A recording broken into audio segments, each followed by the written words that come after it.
7 years. We didn't just make this up overnight.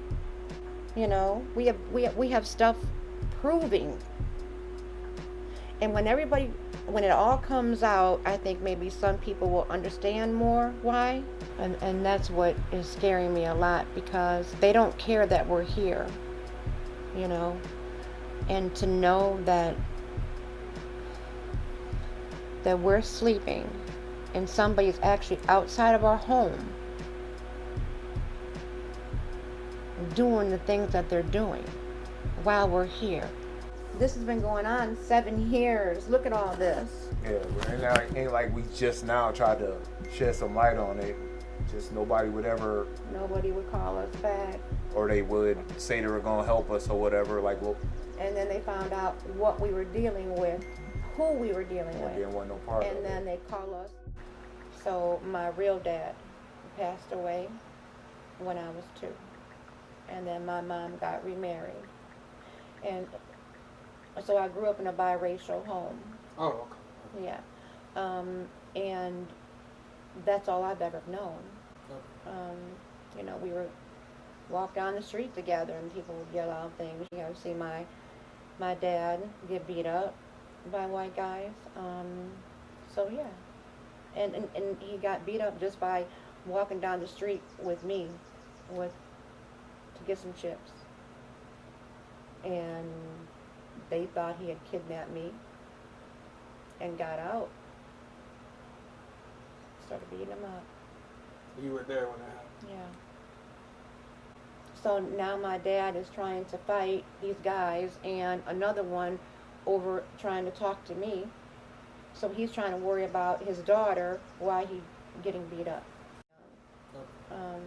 You know, we were walk down the street together and people would yell out. Prior to that, our neighbor had moved up and took a look at us. He just so happens to sit pretty high in the city. He took one look at us and 15 minutes later we were getting a citation. We weren't allowed to do anything in our yard. Nothing. If he went out there to try to do work, they would come and try to arrest him. But yet the city was coming every day and trying to give us citations. They even took us to court.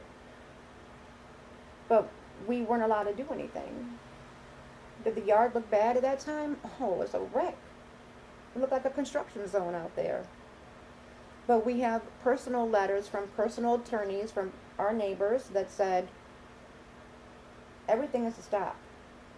And unfortunately that neighbor was the mayor. We were doing work inside the house, and I think I was putting a floor in. Mm-hmm. They came over and introduced themselves or whatever, and they told us out of 30-something years, they never thought they had to live next door to no blacks.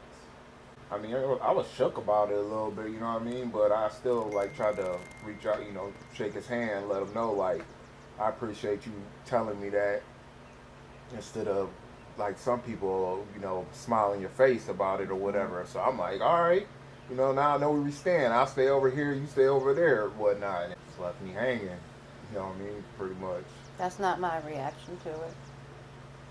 I wanted to kick him out the house. That's what I wanted to do. They didn't deserve to come into our home, and say what they said. You don't like it, there's a door, get out. We're not bothering you. We want to live here in peace like everybody else does. And they don't give us the opportunity. They don't even give us the opportunity to get to know them. You know? They don't know how we are. We're the same people. Yeah. My mom is 70 years old. So, and she's not in good health. She knows about what's been going on. She's been here. She's witnessed things that have happened. But him and I had spoke about it, and we kind of think it's best with her health that she not see too much. No, we don't tell her everything. She, we were there prior to coming here, and she was in tears, crying, because she's afraid they're going to come after us again. But this time, she was scared for our lives because they said they were coming for blood next time, but they've already came for blood. you know, What time was that? That was July 19th of 2015. My husband went skydiving with the kids, and I stayed home because I have some health issues. And go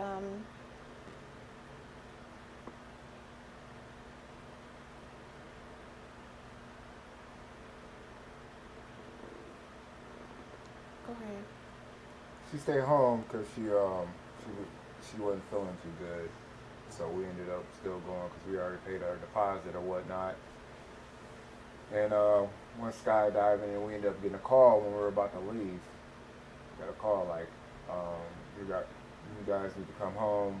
Your wife's been assaulted. And so when we finally got here, she was at the hospital. And she was beat up pretty bad, bruised, a couple teeth knocked out, broken ribs. They tied her up, beat her up, and she had a shoe print on her still. It was bad. Has that influenced you guys to maybe think about moving here? Like, I'm moving. That's what they want. I'm not gonna run off. I thought about it. If I said I didn't, I'd be lying.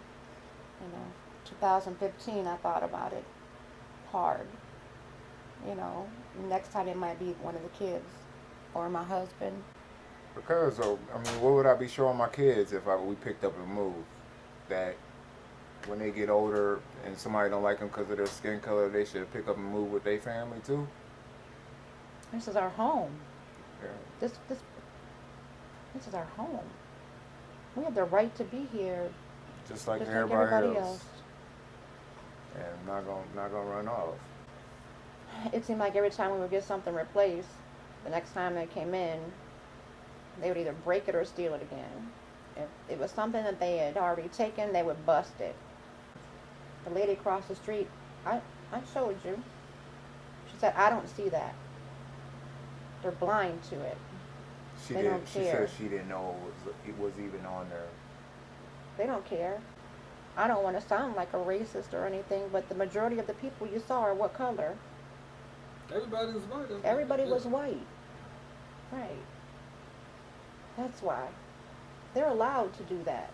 They're allowed to leave their garage doors open. They're allowed to ride their bike down the street and not fearful the police are going to pull them over. They don't. When we leave our house, everything has to be locked up, including the upstairs windows, because they'll get in through there. They have that privilege living here. We don't. But we're going to have it. We don't have wild parties. We don't have people running in and out of our home. We actually lost friends because of the stuff that's going on. Yeah. Don't nobody come here no more. Tickets for no reason. Being pulled over, as soon as they leave out of here, they see them leave out of here and they'll go and they'll pull them over. We've had a lot of people that have witnessed what we're saying. So when people are like, oh, they're just this, or, oh, it's a stack of papers, it doesn't mean anything. We have people that have been here and have witnessed what we've been going through since the beginning of time when we bought the house. So to me, it's like the most scary part, because they're not afraid that we're here, that they don't know if we're awake. They don't know. And they don't care. They don't care if they get caught doing it. They don't, and that's the scary part, because when someone had mentioned something to me yesterday, and I've been thinking about it ever since. We were in our house sleeping, and somebody was walking around our house while we were asleep with our kids here. And we didn't even know. They climbed in a tree, put a monkey in the tree by a noose.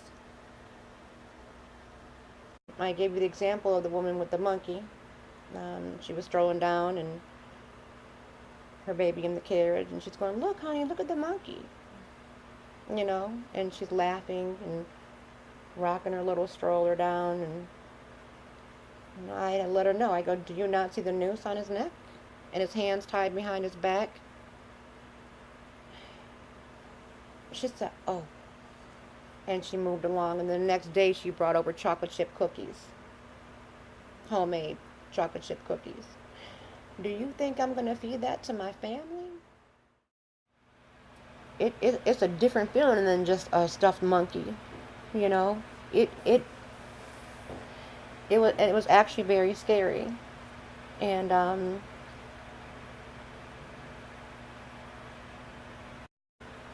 May 9th was the break-in. But they leave like little booby traps around, even when they're, not in here destroying or stealing, that we would still get hurt after they're gone. And that's what happened to my husband's arm, is they wedged a piece of glass up between the mattresses. So we went to bend down to reach his hand underneath the bed, and it just went all the way through his arm. The time before last, they had taken the new light bulbs that have the mercury in them, and we don't know if they crushed them up prior to putting them in the ice machine or the ice machine did it. But I can just tell you, we were drinking mercury in glass. We didn't know, that it was in there. And one day I was drinking something, and I noticed something floating around in the top of my glass, and we put two and two together, trying to figure out where it was coming from, and the only reason we ended up finding out was the bottom piece had gotten stuck and wouldn't come out. So he cleaned the ice machine out, and that's where we found the light bulbs in there.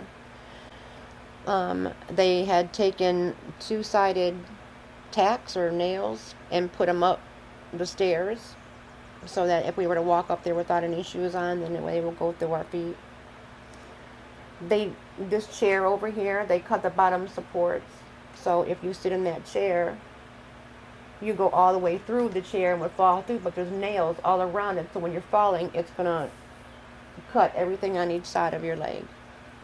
And, the stuff that... Well, he was out there stabbed. Who? That's when this happened.